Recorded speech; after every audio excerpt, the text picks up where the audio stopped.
تدعوه له أو كما قال عليه الصلاة والسلام صدق الله وصدق نبينا الكريم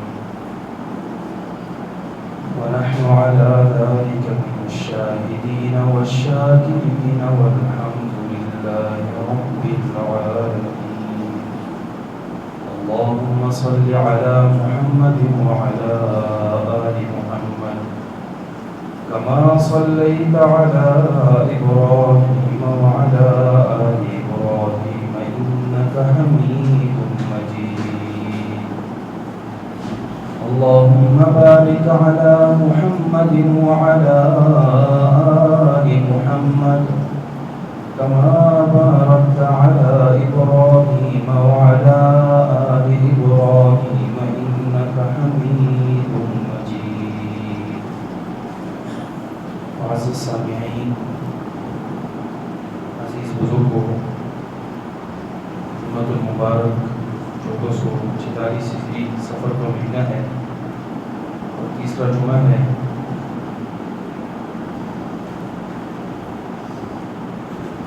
اللہ رب العزت کی طرف سے بندے کے متعلق چند احکامات ہیں. اگر بندہ ان احکامات کو پورا کر لیتا ہے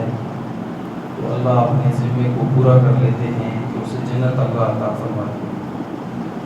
ان احکامات میں اللہ کو ماننا،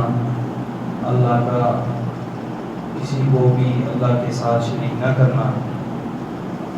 اور اسی طرح دیگر احکامات. اللہ کے توحید کا مسئلہ اتنا اہم مسئلہ ہے کہ اللہ رب العزت نے پورے کلام کے اندر سورت کا خلاصہ توحید کے کسی نہ کسی جز پہ رکھا. کسی میں علم غیب کا تذکرہ کیا، کسی میں تصرف کان مائے کن کا ذکر کیا، کسی میں مختار کن ہونے کا ذکر کیا، کسی میں اللہ رب العزت نے حاضر و ناظر کا مسئلہ ذکر کیا، کسی میں نظر و نیاز کو اللہ رب العزت کے ساتھ خاص ہونا ذکر کیا. اسی طرح ہر توحید کے جتنے بھی مسائل ہیں، جتنے بھی صفات ہیں اللہ رب العزت کی، ہر صفت کو ایک ایک صورت کے ساتھ خاص کر کے بیان کیا کہ بہت ہی اہم موضوع ہے. پھر ان سب کے لیے جو چاہنے والی چیز، جو سب سے پہلی چیز ہے، وہ ہدایت ہے. اگر کسی شخص کو ہدایت ملتی ہے تو وہ اللہ کی توحید کو صحیح معنوں میں سمجھ لیتا ہے. اگر اسے سمجھ نہیں ملتی، ہدایت نہیں ملتی، گویا کہ وہ باوجود اس کے کہ مومن تو ہے، کلمہ پڑھ لیتا ہے، لیکن اللہ کی وحدانیت کا صحیح سمجھ نہ ہونے کی وجہ سے اس کے بھٹکنے کا زیادہ ڈر ہے. کسی بھی وقت وہ مسلمان رہ سکتا ہے، کسی بھی وقت وہ جو ہے کفر میں چلا جا سکتا ہے. اور اس کی بہترین مثال جس طرح حدیث میں ہمیں ملتی ہے، نبی علیہ السلام نے فرمایا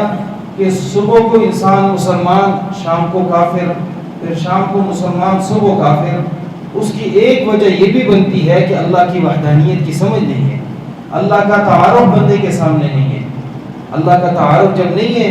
تو صبح کے وقت وہ کلمہ پڑھ لیتا ہے، کہہ دیتا ہے کہ میں اللہ کو پہچاننے والا بن گیا ہوں. شام کو کوئی ایسا عمل، کوئی ایسا قول اس سے سرزد ہو جاتا ہے جس قول اور جس فعل سے کفر لازم آتا ہے، جس کی وجہ سے وہ پھر دوبارہ جو ہے وہ کفر میں چلا جاتا ہے. تو در حقیقت یہ ہمیں سمجھنے کی بات ہے ہمارے لیے کہ ہم اللہ کی وحدانیت کو اس طرح سمجھیں کہ دنیا ساری ایک جگہ جمع ہو جائے، ہمیں اللہ کی توحید سے نہ ہٹا سکے. اسی طرح جس طرح دجال کا ذکر ہے کہ دجال آئے گا اور لوگ اس کی بات مانیں گے، تو اس بات میں بھی غور و فکر کرنی چاہیے کہ دجال آئے گا کیسے ہمیں گمراہ کر لے گا. ہم تو نمازیں پڑھتے ہیں، زکوٰۃ دیتے ہیں، دیگر ہم احکامات اللہ کے بجا لاتے ہیں، کلمہ ہم نے پڑھا ہے. ان احکامات کے باوجود بھی دجال جب آئے گا تو وہ اکثریت مسلمانوں کو گمراہ کرے گا. اس کی مین وجہ یہی ہے کہ وہ لوگ در حقیقت اللہ کے تعارف سے غافل ہوں گے، اللہ کے تعارف ان کے پاس ہوگا نہیں، جس کی وجہ سے دجال تھوڑا سا اپنا کرشمہ دکھائے گا. یہ لوگ جو ہے وہ شیطان کی باتوں میں، دجال کی باتوں میں آ کر کفر اختیار کر لیں گے. ساری دنیا میں، حدیث میں آتا ہے آپ صلی اللہ علیہ وسلم نے فرمایا ساری دنیا پر دجال چکر لگائے گا، پھر مٹھی بھر جو ہے چند لوگ بچ جائیں گے ایمان والے، باقی سارے جو ہے کفر میں چلے جائیں گے۔ اس کی مین وجہ یہی ہے کہ اللہ کی وحدانیت کو صحیح معنوں میں نہ سمجھا ہوگا۔ سارے لوگ کلمہ تو پڑھ لیتے ہیں لیکن کلمے کے وہ صحیح مفہوم نہیں سمجھتے، وہ بس کلمہ اسی کو کہ عبادت صرف اللہ کی ہے، باقی ان عبادات کے علاوہ کسی کے ساتھ تشبہ اختیار کیا، اسی عبادت کی تمثیل کسی کے سامنے ذکر کی، اللہ کی کسی صفت کو مخلوق میں مان لیا، اس کو لوگ شرک نہیں مانتے۔ تو یہ در حقیقت کتنی بڑی غفلت والی بات ہے کہ انسان اعمال تو بڑے اچھے سر انجام دے، نماز بڑی اچھی پڑھ لے، دیگر عبادات بڑی اچھی طریقے سے سر انجام دے، لیکن حکم اس کے لیے یہی ہو کہ فلاں نقیم لہم یوم القیامت وزنا، کفر ہونے کی وجہ سے اس کے اعمال میں یعنی ترازو، اللہ رب العزت ترازو میں اس کے اعمال نیکیاں اور بدیاں توڑیں گے بھی نہیں۔ اس کی مین وجہ یہ ہے کہ ایمان نہیں ہے، اور ایمان تب بنتا ہے کہ جب انسان اللہ رب العزت سے ہدایت مطلوب کرے۔ دیکھیں قرآن، ہم نماز پڑھتے ہیں، نماز میں ہم بہت سے دعائیں مانگتے ہیں، لیکن سب سے زیادہ اہم دعا جو ہم نماز میں مانگتے ہیں، ہر دعا میں اہدنا الصراط المستقیم مانگتے ہیں، اے اللہ ہمیں صراط مستقیم پر کاربند فرما۔ اور یہی ہدایت کا اعلیٰ معیار ہے کہ انسان صراط مستقیم پر جو ہے وہ چلے۔ آپ صلی اللہ علیہ وسلم نے، ایک حدیث میں آتا ہے آپ صلی اللہ علیہ وسلم نے خط کھینچا، خط کھینچنے کے بعد اللہ ایک سیدھی لکیر کھینچی اور اس سے دائیں بائیں جو ہے لکیریں کھینچی۔ آپ صلی اللہ علیہ وسلم نے فرمایا یہ سیدھی لکیر جو ہے یہ صراط مستقیم ہے، اور جو دائیں بائیں جو لکیریں جا رہی ہیں گمراہیوں کی طرف جا رہی ہیں، اور جو صراط مستقیم پر جگہ جگہ آپ کو نشانات نظر آ رہے ہیں، یہ در حقیقت شیطان کی چال ہے کہ کسی طرح یہ ایمان والا جو ہے وہ گمراہ ہو جائے، باوجود اس کے کہ کلمہ انسان نے پڑھا ہوتا ہے، لیکن پھر بھی اللہ کا حکم یہی ہوتا ہے وَمَا يُؤْمِنُ أَكْثَرُهُمْ بِاللَّهِ إِلَّا وَهُمْ مُشْرِكُونَ، اللہ پر اکثر لوگ ایمان لانے کے باوجود بھی مشرک ہیں۔ تو اس بات کو ہم غور فکر کرنی چاہیے۔ سورہ یوسف کی آیت ہے، سورہ یوسف کو اللہ رب العزت نے یوسف علیہ السلام کی تعارف کے لیے نہیں ذکر کیا، بہت کم ہے آپ کو تعارف ملے گا،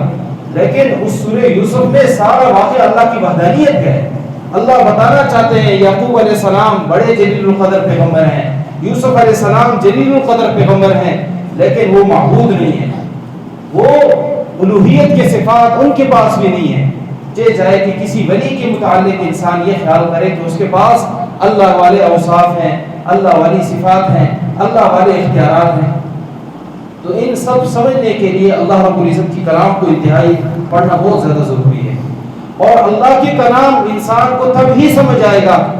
جب انسان میں ضد نہ ہو، جب انسان میں عناد نہ ہو۔ عناد اور ضد کسے کہتے ہیں؟ کتنے ہی کافر ایسے ہیں آج بھی جو اللہ کے کلام کو ترجمے کے ساتھ ازبر کیا ہوا ہے، انہوں نے ازبر کیا ہوا ہے، وہ اللہ کے کلام کو سمجھتے ہیں۔ آپ کوئی سی آیت پڑھے وہ فوراً آپ کو بتا دیں گے یہ فلاں صورت ہے، فلاں سپارہ ہے، یہ سب کچھ انہیں معلوم ہے، لیکن نہ ماننے کی جو وجہ ہے وہ یہی ہے کہ انہوں نے پہلے سے جو قرآن پڑھا اسی نیت سے پڑھا کہ ہم نے ماننا نہیں ہے، یہی تو ضد ہے۔ تو اس وجہ سے ہر ایک کام انسان جو بھی سر انجام دے ضد کو ترک کر دے۔ اللہ رب العزت فرماتے ہیں وَيَقُولُ الَّذِينَ كَفَرُوا لَوْلَا أُنزِلَ عَلَيْهِ آيَةٌ مِّن رَّبِّهِ، کافر لوگ آپ صلی اللہ علیہ وسلم سے مطالبہ کرتے تھے کہ کوئی نشانی جو ہے اتر جائے، ہمارے مطلب کی جو نشانی ہے، ہم جو مانگتے ہیں اسی طرح کی نشانی اتر جائے۔ قُلْ إِنَّ اللَّهَ يُضِلُّ مَن يَشَاءُ، آپ کہہ دیجیے یقیناً اللہ جسے چاہتا ہے گمراہی دے دیتا ہے، گمراہ کر دیتا ہے۔ وَيَهْدِي إِلَيْهِ مَنْ أَنَابَ، لیکن ساتھ یہ شرط لگائی کہ ہدایت اس شخص کو ملتی ہے جس میں انابت ہو۔ انابت کسے کہتے ہیں؟ جو ہر وقت حق اور باطل کے درمیان جب بھی مارکا ہو تو اگر اسے معلوم نہیں ہے، شک میں ہے، تو وہ اپنے دل کو اس لحاظ سے مستحضر رکھتا ہے اگر مجھے معلوم ہوا کہ مدی مقابل جو جماعت ہے اگر وہ حق پر ہے تو میں فوراً ادھر چلے جاؤں گا، یعنی یہی چیز اپنے دل میں رکھنا۔ لیکن اس کا ہرگز یہ مطلب نہیں ہے کہ ہر اتھو پتھو کی جو ہے انسان باتیں مان لے اور کہے کہ بس فلاں بندے نے کوئی فلاں آیت ذکر کی ہے بس بات ہوئی ہے، حقیقت نہیں، بلکہ آپ دل سے اس آیت کو دیکھیں کہ وہ آیت واقعہ تو اسی طرح ہے۔ یہ تو انسان کے پاس اللہ رب العزت نے دماغ دیا ہے، سوچنے کے لیے اللہ رب العزت نے جو ہے اعضاء دیے ہیں تاکہ ان اعضاء سے انسان سوچے سمجھے، سمجھنے کے بعد اللہ کی آیتوں پر اتنا پختہ ایمان ہو کہ اگر آپ کے سامنے واقعتاً اللہ کی آیت ذکر کی جائے اور اسی کا وہی مفہوم ہو جو حضرات صحابہ کرام رضوان اللہ علیہم اجمعین نے سمجھا ہے تو فوراً اس آیت کو پھر قبول کرنا ضروری ہے۔ تو اللہ رب العزت فرماتے ہیں الذین آمنوا وتطمئن قلوبهم بذکر اللہ، ایمان والے تو وہ ہیں کہ جن کے دل اللہ کی ذکر سے اطمینان پکڑتے ہیں، خوش ہوتے ہیں۔ اللہ کا ذکر جب کیا جاتا ہے وہ بڑے ہی جو ہے خوشدلی کے ساتھ سنتے ہیں، خوشدلی کے ساتھ اپنے دل کو اپنے قلب کو ظاہر کر لیتے ہیں کہ یار جو آیتیں آپ نے پڑھی ہیں، اللہ کا ذکر جو اللہ کی تعارف آپ نے کیا ہے، اس تعارف سے ہمارے دل مغموم نہیں ہوئے، اس تعارف سے ہمارے دل خوش ہوئے ہیں، اور یہ مومن کی شان ہے۔ اکثر ایسے ہوتا ہے کہ بعض اوقات انسان میں جس چیز کی کمی ہوتی ہے اگر مد مقابل اس چیز کو ذکر کر لیتا ہے تو وہ فوراً یہ سمجھتا ہے کہ دیکھو یہ مجھ پر تنقید کر رہا ہے۔ اور اللہ کے کلام میں بھی یہی تاثیر ہے کہ انسان میں کوئی چیز بھی کسی چیز کی بھی کمی ہو، مثلا اللہ کی تعارف کی کمی ہے یا احکامات میں وہ دونمبری کر رہا ہے، تو جب بھی انسان اللہ کے احکامات کے متعلق کوئی بھی آیات یا آپ صلی اللہ علیہ وسلم کی احادیث مبارکہ ذکر کرتا ہے اور اس کے دل میں ضرب لگتی ہے کہ یار یہ مجھے تنقید بنا رہا ہے۔ لیکن اللہ کی وحدانیت کے مسئلے میں بھی یہی بات ہے کہ جو صحیح معنوں میں اللہ کی وحدانیت کا قائل ہو، اللہ کے تعارف کو پہچاننے والا ہو، جب اس کے پاس سامنے توحید کی آیتیں پڑھی جاتی ہیں تو اس کا دل باغ باغ ہو جاتا ہے، مطمئن ہو جاتا ہے۔ پر اس کے بالعکس اگر دیکھا جائے وَإِذَا ذُكِرَ اللَّهُ وَحْدَهُ اشْمَأَزَّتْ، اور جب اللہ کے وحدانیت کا ذکر کیا جاتا ہے مشرکین کے سامنے، اشمئزت قلوب الذین، ان کے دل جو ہے وہ بدحواس ہو جاتے ہیں، ان کے دل وہ اطمینان نہیں پکڑتے، پھر وہ بدحواس ہو جاتے ہیں کہ ان کے علاوہ کوئی باتیں ہمارے سامنے ذکر کی جائے، یہ والی باتیں ذکر نہ کی جائے۔ اور ایمان والوں میں کیا بات ہے کہ یہاں یہ ذکر کیا کہ ان کے دل باغ باغ ہو جاتے ہیں، دوسری جگہ ذکر کیا کہ جب اللہ کی کلام کی آیتیں سنتے ہیں تو جسم کے بال ان پر کھڑے ہو جاتے ہیں کہ دیکھو اللہ نے یہ بات ذکر کی ہے، اتنی ہیبت ہوتی ہے۔ تو ہمیں بھی جب بھی اللہ کی وحدانیت کی آیتیں ہمارے سامنے پڑھی جائیں تو ہمارے دل کو باغ باغ ہونا چاہیے، ہمارے دل اطمینان پکڑنے چاہیے۔ اور وہ آگے اللہ رب العزت نے فرمایا الا بذکر اللہ تطمئن القلوب، سنو اللہ کی ذکر، اللہ کی یاد میں ہی تو دلوں کا اطمینان ہے، اللہ کی یاد میں ہی تو دلوں کا اطمینان ہے۔ جتنا زیادہ انسان اللہ کے احکامات کے سیکھنے میں لگائے گا، جتنا اللہ رب العزت کی وحدانیت کے تعارف کے میں لگائے گا، اتنا زیادہ انسان کا دل جو ہے وہ اطمینان پکڑے گا، اتنا زیادہ انسان کا تقدیر پر ایمان پیدا ہوگا۔ دنیا میں اگر دیکھا جائے جتنی بھی خودکشیاں ہو رہی ہیں، ان خودکشیوں کا مین وجہ کوئی یہی ہے کہ انسان کے پاس اللہ کا تعارف نہیں ہے۔ اللہ کا تعارف ہو، انسان کا تقدیر پر ایمان ہے، یار یہ دنیا کی جو عارضی کامیابی ہے، ناکامی ہے، یہ چند دن کے لیے چلی جائے گی، آخرت کی سوچنی چاہیے۔ یہی چیز انسان کو مجبور نہیں کرتی کہ وہ جو ہے خودکشی کر لے۔ باقی اس کے برعکس جو چیز بھی ہے، مثلا ناکامی آ گئی ہے، ناکامی کی نسبت اپنی طرف کر کے اتنا زیادہ یعنی اپنے آپ کو یا مایوس ذکر کر لینا کہ بس انتہائی اس کی یہی درجہ ہو کہ میں خودکشی کر لوں۔ تو خودکشی کا لفظ آپ انہی لوگوں سے سنیں گے کہ جو لوگ جو ہے اللہ کے احکامات سے بے بہرہ ہیں، جو اللہ کے احکامات کو مانتے ہی نہیں ہیں، جن کے پاس اللہ کا تعارف ہی نہیں ہے۔ جن لوگوں کے پاس اللہ کا تعارف ہے، اللہ کو پہچاننے والے ہیں، جن کا ایمان مضبوط ہے، وہ لوگ خودکشی کی طرف آمادہ نہیں ہوتے۔ دنیا کی ہزاروں مشکلیں آ جائیں اس کے باوجود بھی جو ہے وہ خودکشی کو نہیں چاہتے، وہ یہی چاہتے ہیں ہم اللہ کے راستے میں اپنی جان دے دیں لیکن اپنے آپ کو قتل کبھی نہیں کریں۔ یہی ایمان اور کفر میں فرق ہے۔ اللہ رب العزت فرماتے ہیں الذین آمنوا وعملوا الصالحات، جو لوگ ایمان لائے اور جنہوں نے نیک عمل کیا ان کے لیے خوشخبری ہے، طوبی لہم وحسن مآب، آخرت کا بہترین ٹھکانہ ہے۔ اللہ عمل کی توفیق نصیب فرمائے۔ آخری بات ذکر کرتا ہوں کہ جمعے کے دن جلدی آنے کی کوشش کیا کریں۔ اکثر لوگ خطبے کے دوران آتے ہیں، پھر خطبے کے دوران بھی گردنوں کو پھلانگتے ہیں۔ حدیث میں آپ صلی اللہ علیہ وسلم نے سختی سے منع کیا ہے۔ آپ صلی اللہ علیہ وسلم نے فرمایا ہے کہ فَإِنَّهُ قَرِينٌ، وہ شیطان ہے کہ جو گردنوں کو پھلانگتا ہے یا جو ہے